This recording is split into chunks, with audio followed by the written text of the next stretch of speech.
Here we are doing the setup of the LCD projector and the SmartBoard. And Ellen, would I be able to borrow your laptop for part of this? Sure. All right, awesome. Thank you. You can just leave it right there for now. There are three different connections that we need to make, and there are three different components. Okay, so the components you need for making this work are the SmartBoard, there's the LCD projector, and your computer. Okay, if you've got those three, we're well on our way. Okay. Then there are three main connections that you need to make as well. Okay. There's a connection of the computer to the LCD projector. So we have a signal that's otherwise on your screen showing up here. We need to plug in the computer and the LCD projector to power. And then we also need to hook up the LCD projector to, the computer to the SmartBoard. Okay. So that the input you do here is registering on the computer.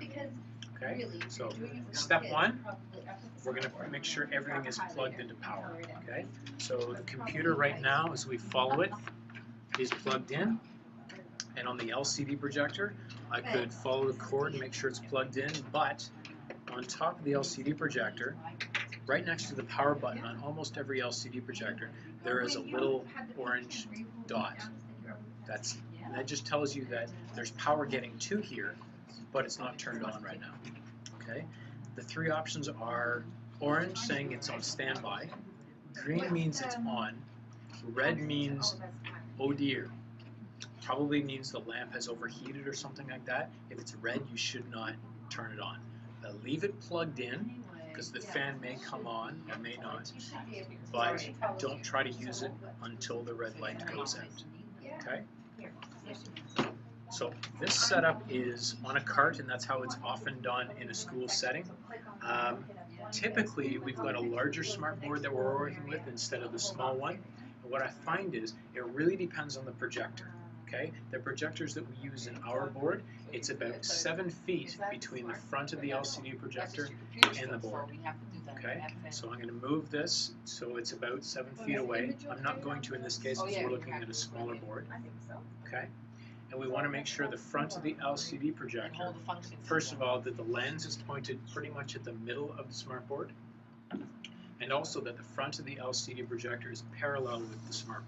Okay? We'll look at why that's important in a few minutes. The first connection we want to make after making sure they're both plugged in is plugging in the LCD projector to the laptop. Okay? Thank you. And not dropping everything on the floor. So if we look at our laptop and LCD projector connection, you'll see on the LCD projector itself, we've got some options of where we can plug things into. Okay? In this case, I would actually disagree with how this was set up. This is for the document camera that we'll talk about tomorrow.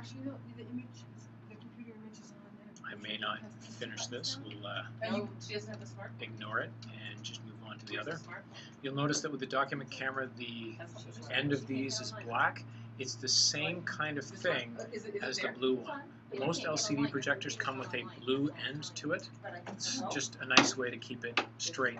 You'll also notice at the back of the LCD projector, the receptacles where the VGA go into are also blue.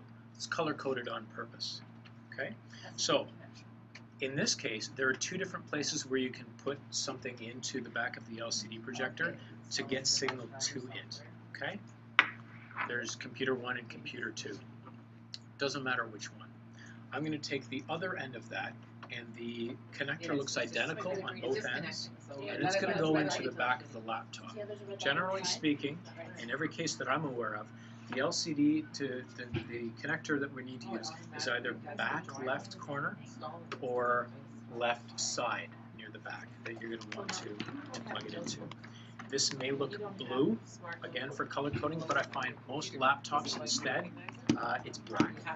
Okay, so you'll plug that in. Most of them you're able to screw it in using the screws. I usually don't bother.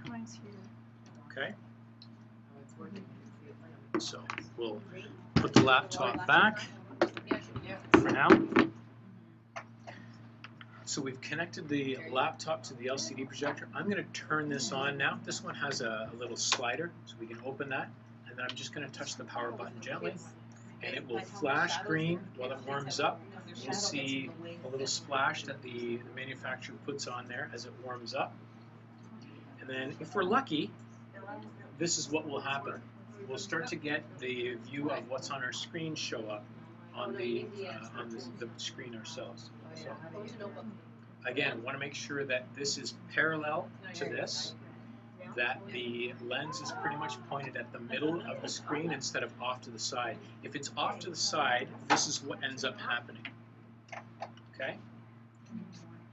That's why it's important to be pointed at the middle and in the middle. Okay? Now what we want to do is we want to make sure as much of the screen is filled up as possible. Okay?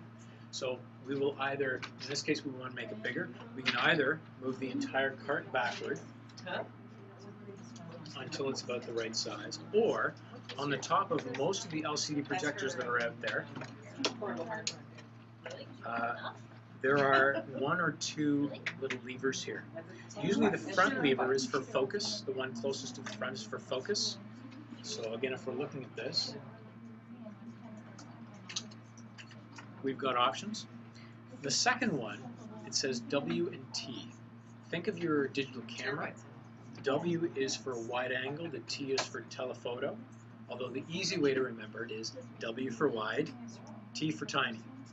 Okay? And some of them, when you do W to T, it's a huge difference. In this case, it's not so much. So we'll put our LCD projector, point it in the middle, and then we'll W and T and move it around. What we're trying to do is fill up as much of the screen as possible without going over like I have up here. Okay, so I'm going to adjust to make sure that I've got it centered and filling the screen as much as possible. Okay. And you'll notice that I'm kind of going out a little bit over here. That probably means that I need to shift it a little bit that way. Okay? I'm missing some space at the bottom. These projectors have, and most projectors have 3 feet on the bottom of them. They either have 2 in the back and 1 in the front, or 2 in the front and 1 in the back. Either the 2 back or the 2 front, or the 1 front or the 1 back is adjustable for height. Usually it's the front ones. And you can either screw it in, righty-tighty, lefty-loosey, or out in order to get the right height that you're looking for. Or there's a little lever in front. If you pull that up, and that's your quick adjust.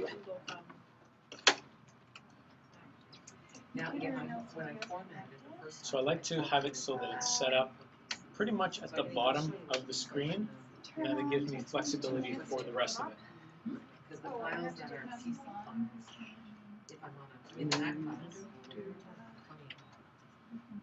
There we go. That's not that good. Right. Now, one thing you need to know. Sometimes you will connect this, and you're only going to end up with a blue screen here. You're not going to see what you see on the laptop. Okay? What happens is, there's a switch inside the computer that says, hey, send the video signal either just to here, or to here and here, or just to here. Okay? On every laptop that I've seen anyway, there is, usually they're blue.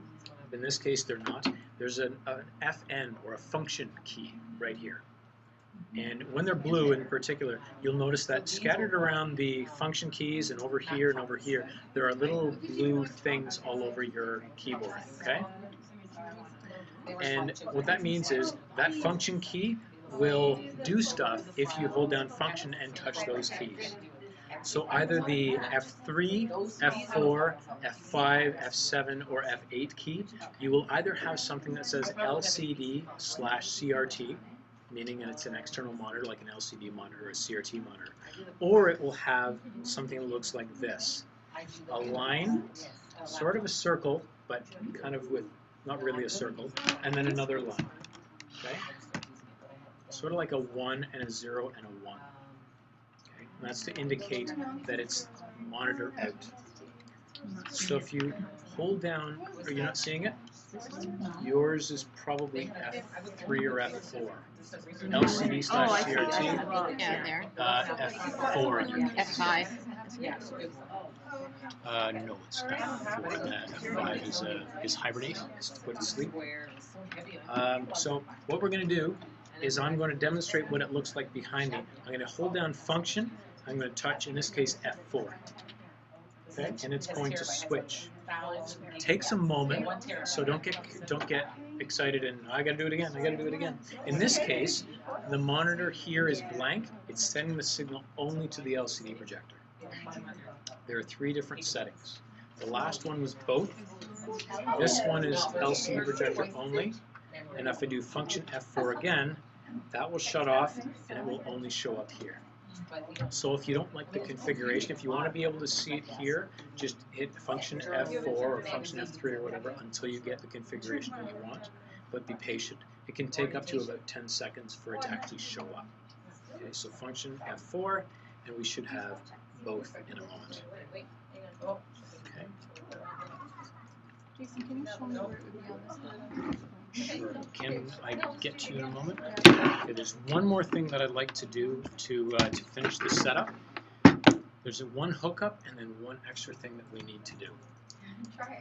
The third hookup, so the first was to power, second was computer to LCD. The third hookup is the SmartBoard to your laptop. Okay? This is, actually, it's just a printer cable.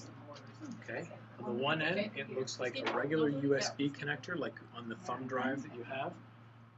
On the other end, it's either a house, flat sides, flat bottom, curved top, or it's a capital letter D. Okay? There's only one way that both ends can go in. The capital letter D goes into the capital letter D over here. And then this goes into any USB connector on your laptop. It should be over here. Okay. Oh, no, it's just because my computer didn't go to full screen. Okay, now, when that happens, you may have noticed it. This turns red for a moment. Lights flash across here twice, going there, there, there, and there, and then again.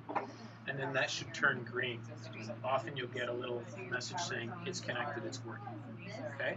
If you don't get that, that means one of 2 things. Either the connection is imperfect, you might want to try tightening this on both ends, trying a different USB port. You also might want to try checking to make sure you've got the software properly installed. Those are the 2 typical things. If that doesn't work at all, sometimes this will turn red, which indicates that you don't have the software at all. It's getting power, it just doesn't know what to do.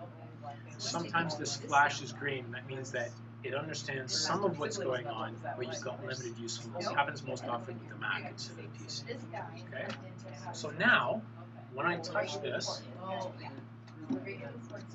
it knows that whenever I touch this, the mouse is being controlled by what I do up here.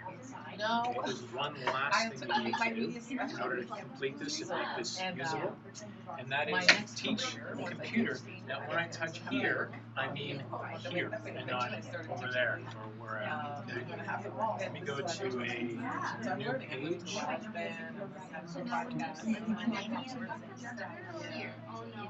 So for example, I pick up the pen. It's pretty accurate, but it's not perfect. Okay. So we need to teach the computer to understand where I'm touching. To do that, we need to orient. And that's the easy way is these 2 buttons in the front here. One looks like a keyboard, one looks like a mouse. If I touch both of them at the same time really quickly, I'll get the orientation screen. And then it says press center of target and release. I can use my finger, but this is much finer point, and you're going to get more accurate results if you use that. So you can just touch that and move on. Or, to be a little bit more accurate, it's where you let go that matters. Well, wherever. I mean, I guess. And if I mess up, if I'm wildly off, if I made a mistake on this one, it says to go back, press the left arrow key just on the keyboard, and it'll kick back. But if I screw this up, No, what I do is I say I audio tape. this is really accurate. Then I can load it into GarageBand. Then I can make This is not. Down here is way off, right? Because this is the quadrant that I messed up. modify that track. Okay? If I was to say,